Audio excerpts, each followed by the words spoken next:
네, 안녕하십니까? 그동안 우리 정규 우리 보험 이론과 실무에 대해서 방송이 좀 많이 없었죠. 1월 첫 주에 우리 우리 사랑하는 후배하고 이제 같이 옛날에 분당에 살다 알게 된 이제 2살 아래 동생인데, 이 친구가 지금 강원도 인제에 삽니다. 인제에 사는데 거기서 이 택지 사람인데 가서 이장도 하고 이렇게 아주 씩씩하게 지내는 동생입니다. 같이 이제 마음이 맞아서 베트남 다낭에 한 일주일 여행을 다녀왔습니다. 그래서 그 여행 기록은 좀 올려놨는데 제 나름대로의 기준으로 편집을 해서 올렸습니다. 말은 좀 적게 하고 현장 경치 위주로 올려봤는데 어떠셨을지 모르겠습니다. 오늘 이제 오래간만에 말씀드릴 것은 과실상계, 약관상의 과실상계 기준은 대략 어떻게 되는지, 가장 과실상의 이제 기초를 얘기하는 거죠. 그 부분에 대해서 한번 말씀을 나눠보겠습니다. 요 말씀을 드리기 전에 우선 이제 대인배상 1, 소위 책임보험이죠. 책임보험에서 대략 보상 기준이 어떻게 되는지를 알고 이제 이 얘기가 본격적으로 들어가야 되기 때문에 그거를 이제 다시 말씀을 드리면은, 요 기준은 이제 지금으로부터 이제 9년 전 2016년 4월 1일 발표한 최소의 책임보험의 약관상 기준입니다. 여기 보면 사망보험은 이제 최저보험금이 2천만 원이고 최고 1억 5천이 한도입니다. 그다음에 이제 1억 5천을 초과하는 보험은 이제 종합보험, 소위 대인배상 2에서 이제 보상이 되겠죠. 나머지 다 마찬가지인데, 이제 부상은 최저 50만 원에서 3천만 원까지고, 장애는 이제 최저가 사망은 2천인데 장애는 1천만 원에서 최고 1억 5천까지 이렇게 되겠습니다. 물론 대인배상 2 종합보험은 이제 책임보험을 초과하는 금액을 해서 무한대로 보상이 되게 되겠죠. 만 소송을 받는 경우에는 이제 소송까지 가서 판결 금액까지 다 해준다.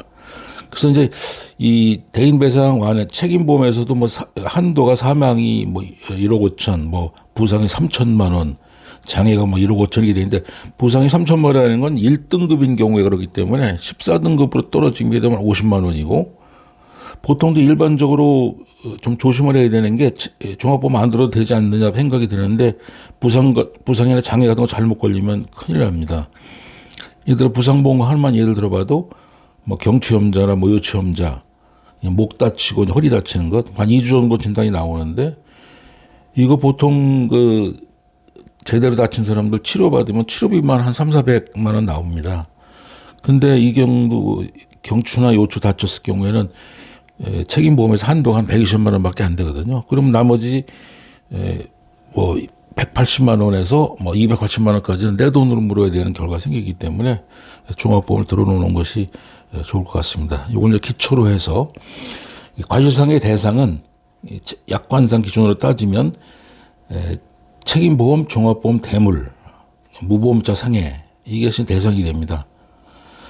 내가 다치는 것은 이제 별도로 하고요. 단 책임보험은 과실상계 2천만 원 미달이면 최저보험금이 2천만 원을 지급한다 이렇게 되어 있기 때문에, 여기서 이제 이 과실을 많이 상해서 내가 받을 것이 한 1,000만 원밖에 안 된다, 500만 원밖에 안 된다 하더라도 책임보험금의 최저보험금은 2천만 원까지 보장해 준다, 이런 뜻이고요.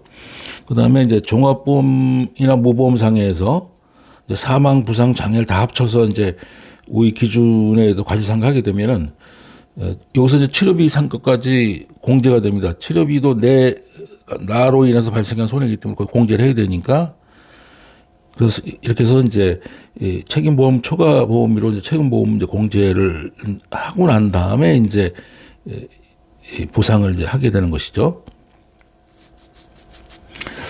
그 다음에 이제 손익상계라는 개념이 있는데, 손익상계라는 건 뭐냐면, 내가 손해배상 청구권자가 한 사고로, 동일한 사고로 내가 이익을 볼 수 있는 경우가 생깁니다. 예를 들면 이제 공무원이 자기의 이제 공무를 일을 보기 위해서, 또는 이제 산재보험에 가입한 자가 교통사고 겹쳐서 산재보험도 받고 이 보험회사의 이 종합보험 책임보험도 받고, 이런 겹치게 되면은 이 산재나 뭐 이 공무원 연금을 받는 거는 공제를 하겠다 이런 뜻입니다. 그래서 손익상의 대상은 1번이 공무원 연금법상의 금역, 그다음에 2번이 산재보험법상의 급여, 이제 군인 연금법상의 급여 이렇게 되겠습니다. 그래서 그 외에도 이제 뭐 건강보험법상의 급여, 뭐 선원보험금이라든가 이런 것들은 다 공제 대상이 되고, 특별히 공제 대상이 되지 않는 것이 있는데 생명보험금이나 상해보험을 가입했을 경우, 개인적으로 내가 사보험에 가입했을 경우는 그거는 공제 대상이 아닙니다. 왜 이제 그러냐면은 물건은 이제 물건값이라는 건 기준이 있기 때문에 그 물건값을 기준으로 보상을 해야 되는데, 그렇지 않은 경우 사람의 몸값은 기준이 없으니까 10개 계좌를 들어도 10개를 다 보상해야 된다는 것이죠. 그래서 요 종합보험에서 나가는 것도 받아야 되고, 자 개인적으로 생명보험 이런 거 2개 들어갔으면 2개 다 받게 되겠습니다. 그 다음에 이제 국가유공자 등 예우 및 지원에 관한 법률에 따라서 나오는 금액이 있습니다. 국가유공자에서 나오는 것은 이제 국고에서 지급이 되게 되고, 그 사회보장제도에서 지급이 되는 것이기 때문에 영어까지 손익으로 생각을 해서 공제할 수는 없다라는 것입니다. 그래서 오늘은 이제 여기까지 말씀을 드리고요. 오늘 짧게 말씀을 드렸습니다. 그다음에 다음번에는 이제 무상동승자 감액에 대해서 한번 말씀을 드려볼까 합니다. 그래서 준비를 해서 여러분께 한번 말씀 드려보겠습니다. 오늘 여기까지 말씀드리겠습니다. 감사합니다.